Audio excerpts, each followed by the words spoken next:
I'm Jennifer, standing here in the boardroom of what was once Stratosphere Tech, now Gravemind Innovations.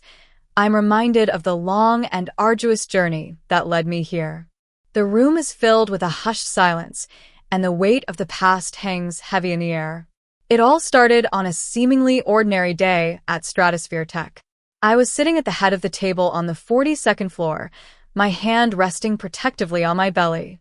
I was 11 weeks pregnant, and I had been with the company for 6 years, co-founding it with my husband, Victor Reed, who was also the CEO. Victor stood up from his chair, his voice cold as ice. "Jennifer Reed, your employment at Stratosphere Tech is terminated, effective immediately." I thought I had misheard him, but the looks on the board members' faces and the shuffling of papers confirmed the nightmare. I stood up, my fists clenched, and told him, "Victor, I'm pregnant." He let out a mocking laugh, as if my pregnancy was just a convenient excuse. Then his assistant, Lily Stone, stepped forward. She projected a chart on the screen, claiming that under my leadership, the operations division had declined for 3 consecutive quarters. She smirked and said there was clear evidence of data manipulation. I was stunned. I knew the numbers were wrong, as I had submitted the original reports just 2 days ago.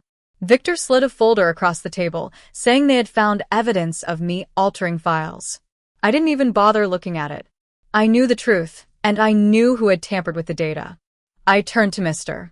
Harris, the company's largest investor, who had trusted my strategic mind for years. But he wouldn't meet my eyes. The board had voted, and they said I no longer aligned with the company's vision. Lily whispered to me, "He never loved you. You were just a tool, until someone better came along." As the security guards escorted me out, I knew the fight had just begun. I didn't go home. Instead, I went to my secret 18th floor apartment. It was a place I used for overnight work, with no connection to the company. Inside, I powered up my private computer system and opened a locked file cabinet. There, I found the thick black binder labeled Core IP, Jennifer Lane.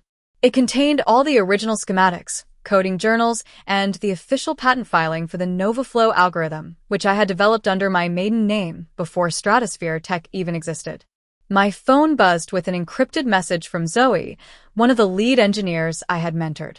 She said everything was playing out as I had predicted. I told her to start collecting system logs, focusing on Lily's admin account access.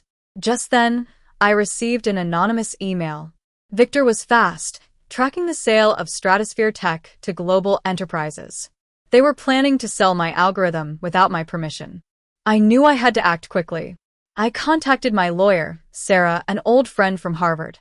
I told her to initiate an emergency injunction filing and request a private hearing within 24 hours. I also opened a file labeled Contingency Protocol, which had evidence of Lily's data tampering and unauthorized access over the past few months. The press conference at Stratosphere Tech was a farce. Victor announced that I had stepped down due to personal and health reasons, and Lily was appointed as the new COO. But just then, Sarah texted me that the injunction had been granted. The news spread like wildfire in the press room. Reporters bombarded Victor with questions about the ownership of the NovaFlow algorithm. That evening, Lily showed up at my door. She was pale and desperate, claiming she had evidence of Victor's plan to sell the company knowing the algorithm wasn't theirs. She wanted to cooperate in exchange for a chance not to go down with him. I was skeptical, but I took the flash drive and made her sign a cooperation agreement. After checking the flash drive and finding it clean, I listened to the audio file. Victor's voice was clear as he discussed the sale with a global enterprises representative, not caring about the true ownership of the technology. I also found a video of Victor instructing the tech team to wipe all records linking me to the NovaFlow algorithm. Victor tried to fight back. He froze my bank accounts and terminated my insurance. He called me, offering me a severance package if I dropped the lawsuit, and signed a confidentiality agreement. But I refused. I forwarded all the alerts to Sarah and told her to accelerate the hearing and trigger the emergency protocol. I decided to go to the company headquarters with a copy of the court order and a hard drive full of evidence. Noah, an independent investor who had disagreed with Victor's leadership, joined me. When we entered the boardroom, Victor was in the middle of his presentation. He was shocked to see me. I held up the documents and explained that I was there to prevent the unlawful transfer of my intellectual property. When I played the video of Victor ordering the deletion of my records, the room erupted in whispers. The FBI then entered with a warrant to search Victor's office. During the chaos, Victor charged at me with an open laptop, hitting my belly. I felt a sharp pain, but I refused to collapse.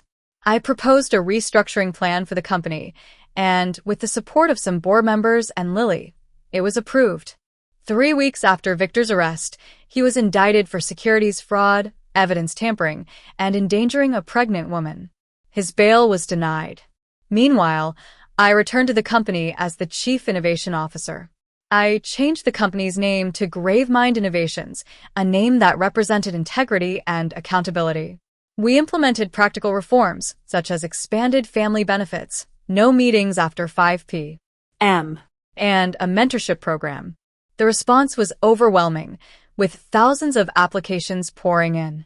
Lily, after fully cooperating, stayed on as the Director of Strategic Development. She also proposed the Gravemind Scholarship Fund, which I agreed to name after my mother, who had always believed in me. On an early autumn morning, I gave birth to my daughter, Amelia Lane. Holding her in my arms, I knew that all the struggles had been worth it.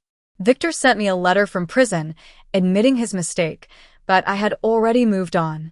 Now, as I look around this new era boardroom, I know that justice has prevailed. I've not only reclaimed what was mine, but also created a workplace where people can do the right thing without fear. Amelia will grow up in a world where truth and justice are valued, and I'll always be there to fight for what's right.